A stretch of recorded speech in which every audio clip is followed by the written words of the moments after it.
Hello, আসসালামু আলাইকুম বন্ধুরা, সবাই কেমন আছেন? আশা করি সবাই ভালো আছেন।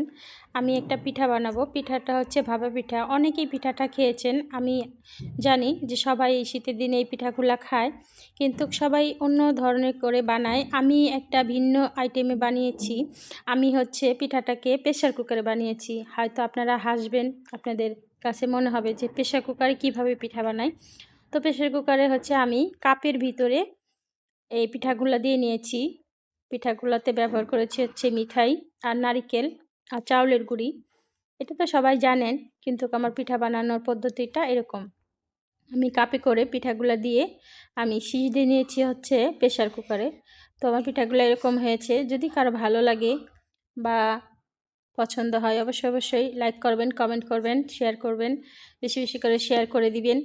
কেন আমরা কষ্ট করে ভিডিও করি আপনাদের একটা লাইকের জন্য, একটা শেয়ারের জন্য, একটা কমেন্টের জন্য। তো আল্লাহ হাফেজ। এই পর্যন্তই আজকের ভিডিও। আল্লাহ হাফেজ। আপনাদেরকে সবাইকে ধন্যবাদ।